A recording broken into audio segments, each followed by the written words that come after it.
A faint sound drifted from the locked room, cutting through the quiet hum of the approaching Christmas snowstorm. Owen stopped, his hand hovering over the rough-hewn wood. His instincts told him to knock, but a deeper feeling, a cold dread, held him back. No one answered his call. He pressed his ear against the door. A rustling noise whispered from within, followed by a trembling voice, then another, harmonizing in fear. "Please, open the door. We beg you." Without a second thought, Owen kicked the heavy wooden latch. The door flew open, and the stench of mildew and sweat assaulted him, a stark contrast to the clean, cold winter air. In the middle of the dark, frigid room, two identical Chinese women were tied to a single post, their clothes in tatters. Their black eyes, mirror images of each other, burned with a desperate fire as they locked onto his. "Please, take us with you," one gasped, her voice raw. The other echoed the plea, her words a near-perfect echo, "We will bear your children. Just save us." Owen stood motionless for a moment. Images of his lost wife and child flashed through his mind, phantoms of a past Christmas, how they had once pleaded for help, and he had been powerless to save them from the winter fever. He would not be powerless again. He pulled out his knife and sliced through the thick ropes. "Let's go," shouts echoed from the hallway. Owen pulled them both toward the back door, their bare feet sinking into the fresh layer of snow that covered the yard of red dust. They scrambled into the wagon as gunshots rang out behind them. Owen cracked the whip, the wheels screeching over the frozen dirt road. The small town faded into the swirling snow behind them, but the yelling still carried on the biting wind. In the wagon bed, the two women lay panting, their hands still trembling, yet their identical eyes no longer held despair. Now, they blazed like embers in the falling snow. Evening fell, and the desert landscape turned white under the spreading winter storm. Owen pulled on the reins as the wagon turned into a narrow canyon, the rock walls offering some shelter from the wind. He knew the men chasing them would not risk riding hard in the dark, especially not in a blizzard. "Get down," Owen said, pulling the brake. The sisters, Mai and Lin, looked at him briefly, then quietly stepped off the wagon into the deep snow. They still clutched the single rusty knife between them, standing tall despite the cold. The muscles in their arms were taut and veined. Owen tied the horses and built a small, sputtering fire from dry branches he found under a rocky overhang. He silently unscrewed his canteen and handed it to them. Mai and Lin drank in small sips, their eyes still watching him carefully, like a pair of young wolves unsure if the human in front of them could be trusted. Owen looked at them through the firelight. "I do not need you to repay me, and I am not handing you back to them." They stayed silent for a moment, then sat down by the fire, huddling together for warmth while keeping their distance from him. The red marks from the ropes were still starkly visible on their wrists. Owen pulled a clean cloth from his pocket and held it out. They hesitated, but eventually extended their arms. Owen bandaged their wound slowly and gently, first Mai's, then Lin's. They held their breath, staring at his rough hands. When he was done, they gave him a slight, synchronized nod. Not a word of thanks, but their faces had softened. Night fell completely, the sounds of the howling wind whispering through the canyon mixed with the soft crackle of the fire. Owen leaned back against the wagon wheel, his rifle resting across his lap.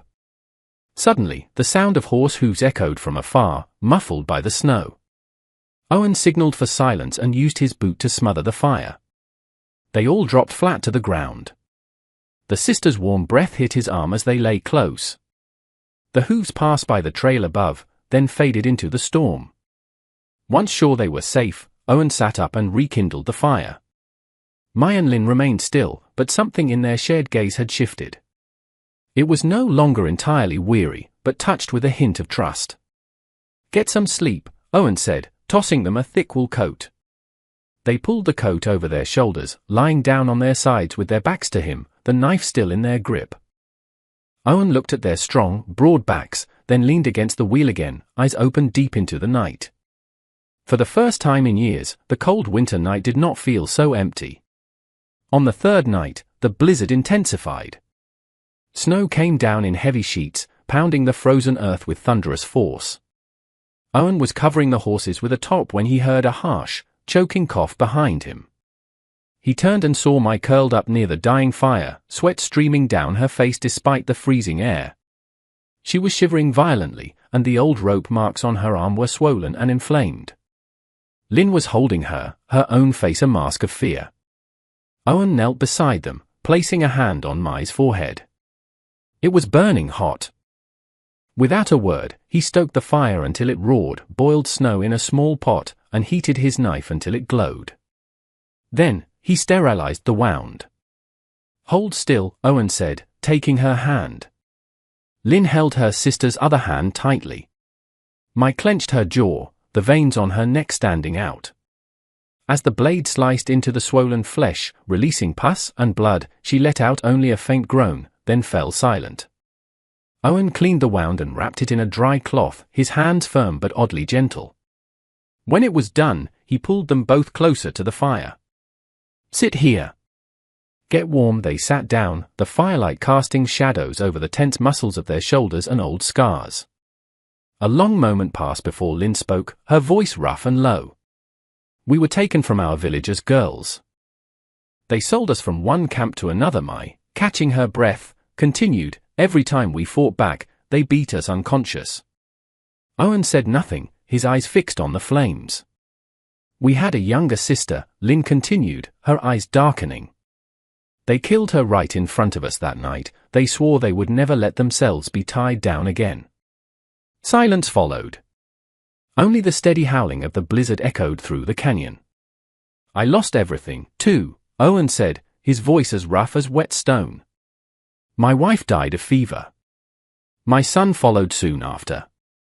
I stayed on the ranch and lived alone for years." The three of them sat across from each other, the firelight forming a bridge between three tormented souls.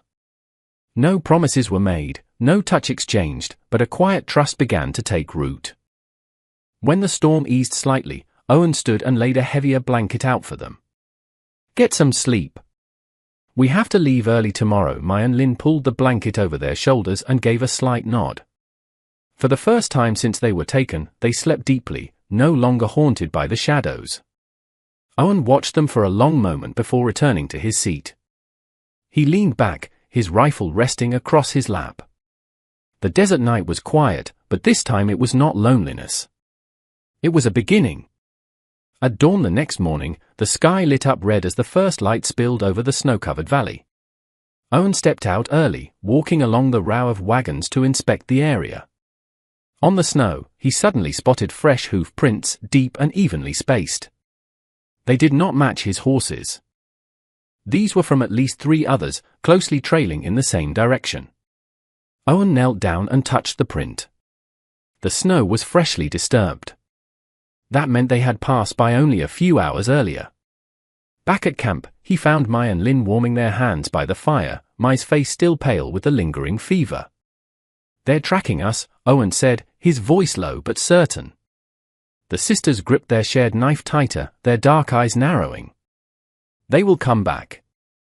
Owen looked at them for a long moment. He could walk away. He could let them handle it themselves, the way survivors often do. But he saw something in their eyes, something unbreakable. The same look he had when he stood at the grave of his wife and son, swearing never to bow again. "If you want to keep running, I will help," Owen said. They did not answer right away. They got to their feet, striding over to the horse, carrying their gear. "We have run long enough," Mai said. Lin finished the thought, "If they come, we will be waiting." Owen nodded. "Then we get ready." They packed quickly and left the canyon before the sun rose too high. By midday, Owen brought Mai and Lin to his ranch, a weathered log house tucked deep within the grasslands, now blanketed in thick snow. A cattle shed, a wooden fence, a water tank, everything looked like it had just barely survived a long drought and was now bracing for a harsh winter. As soon as they stepped through the gate, Owen got to work reinforcing everything. He added extra locks to the doors and boarded up the windows. Mai and Lin helped clear snow from the paths and stack firewood into neat, high piles. That evening, they sat together on the porch. Owen cleaned his Winchester rifle with practiced care, while Mai and Lin sharpened their knife under the glow of a lantern. None of them spoke, but the silence between them was no longer a wall. It was an unspoken pact. When the storm came, they would stand together. In the distance, a wolf's howl echoed from the direction of town. Owen glanced at the sisters and saw them lift their heads, their eyes calm and steady. He knew then if the men did come, this would no longer be his fight alone. The sun stood high overhead, and the sunlight reflecting off the snow burned like needles against the skin. Owen pulled down his wide-brimmed hat, his calloused hands tightening around a length of rusted wire. The northern fence had been knocked down by winter winds, making it easy for the cattle to wander off into the snowdrifts. Mai and Lin walked up, each carrying a full wooden post across her shoulder, as if it weighed nothing. Muscles flexed along their sun-darkened arms with every movement. They drove the posts deep into the frozen ground, sweat dripping from their brows with each powerful thrust despite the cold. Owen glanced at them, slightly taken aback. These were no longer the fragile women he had rescued from a dark room. These were warriors through and through. "Watch your hands," he warned as the wire stretched taut. But it was Owen who slipped. The twisted wire snapped back, lashing across his wrist. Blood seeped from the fresh cut, a stark red against the white snow. Mai and Lin dropped what they were doing and took hold of his hand. Their skin was rough, warm, but the way they held him was precise and careful. They pulled him down to sit, tore strips from one of their worn leather skirts, and wrapped the wound. Owen started to pull away, but the look in their identical eyes kept him still. It was no longer guarded. It was something gentler, something rare. "You cannot do this alone," Mai said, her voice deep and warm. By evening, they herded the cattle back into the barn. Smoke from the log house curled into the sky, blending with the deep red of dusk. The cattle bellowed, their breath misting in the frigid air. In the middle of the chaos, Owen, Mai, and Lin moved as one, his voice calling, their whips cracking, until the herd settled inside as if guided by a single rhythm. That night, they sat in front of the fireplace. The wood crackled softly, casting flickering light across their faces. Owen set his Winchester down beside him and sat in silence for a long while. Mai and Lin sat across from him, their long black hair falling loose, braids having come undone. On their scarred, sun-darkened faces, their eyes shone with something both resolute and tender. Their eyes met his. No more suspicion. No more hesitation, only silence, the kind so complete even the wind outside dared not intrude. Mai leaned in slightly. Lin did too. Owen found himself moving as well, drawn to the mirrored warmth in their gazes.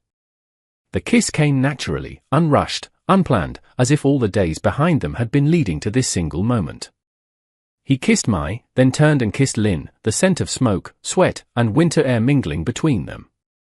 It was not a choice, but an acceptance.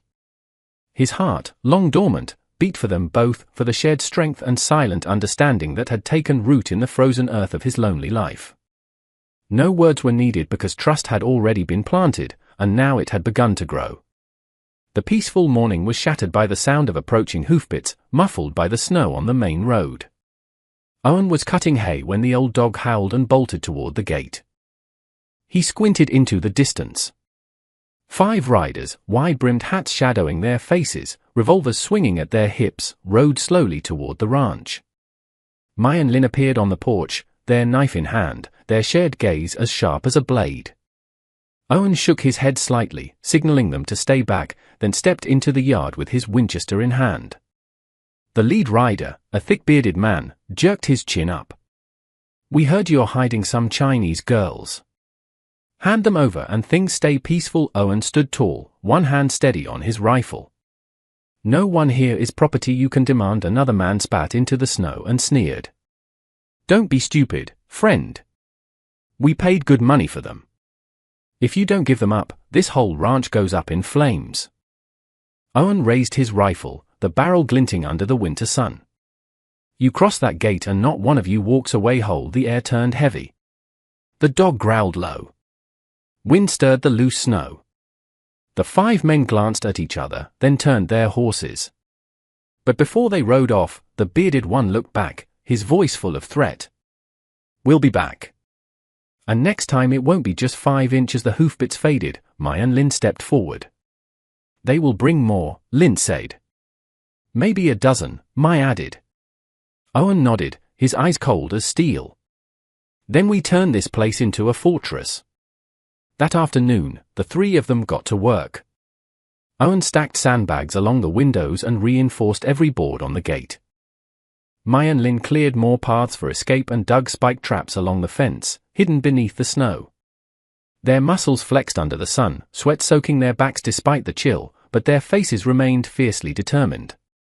As night fell, the lantern cast their shadows across the wooden walls. Owen cleaned his guns. Mai and Lin sharpened their knife. The rhythm of steel and stone wove together like a battle hymn before war. In the silence, Owen spoke. You can leave if you want.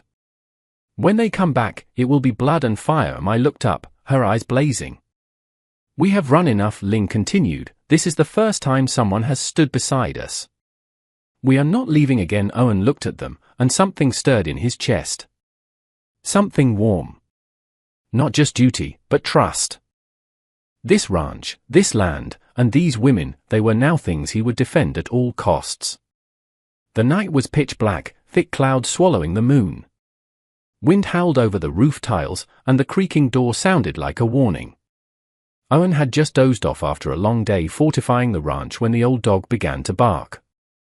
Not the usual bark for strangers, but something strange, almost mournful. He bolted upright, a sharp instinct rising in his chest. Stepping into the yard, he saw them. Mai and Lin, tall, strong, their muscles defined beneath the dim lantern light. They were tying a small bag to their backs, walking barefoot and silently toward the back gate through the snow. Stop! Owen's voice rang out, sharp and commanding. They froze, their shoulders tensed. Then they turned, their identical eyes gleaming with tears. If we stay, you will lose everything, Mai said. The ranch, the land, maybe even your life, Lin finished. Owen stepped forward, his boots crunching in the snow. You think I would let you walk back to those hunting dogs? You think I would watch them drag you off like some piece of cargo? Mai's voice cracked as she gripped the knife. You do not understand. Since the day we were taken, our blood has cursed everyone around us.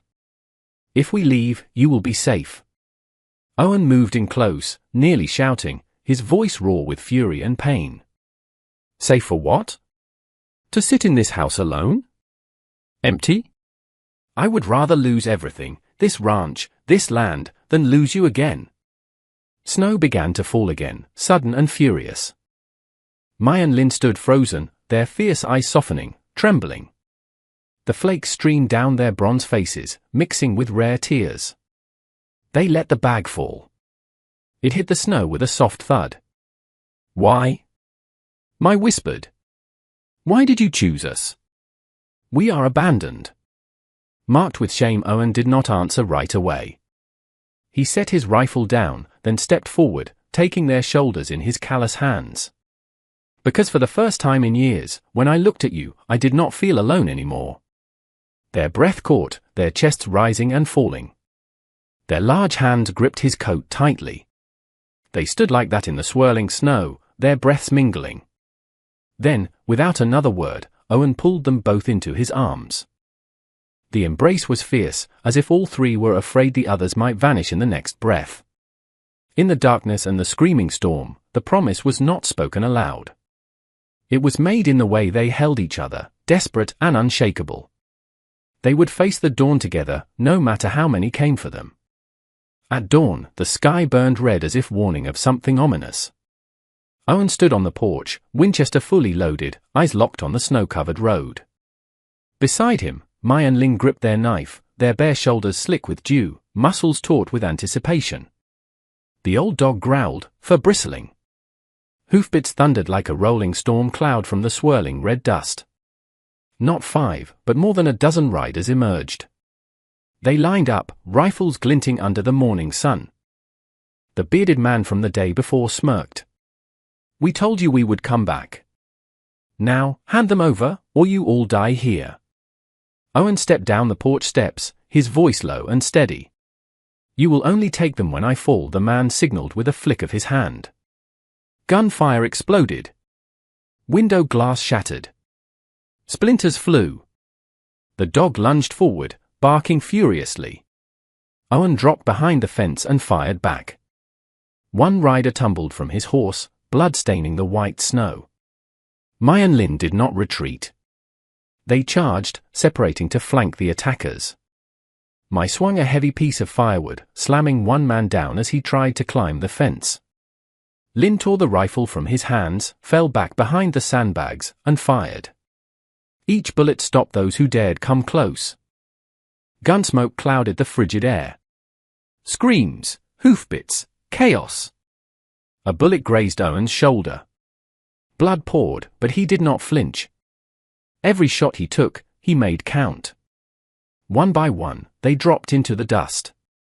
As the raiders finally panicked and pulled back, the bearded man fired one last desperate shot. But Mai was already there, standing on the porch, eyes blazing. She hurled their knife.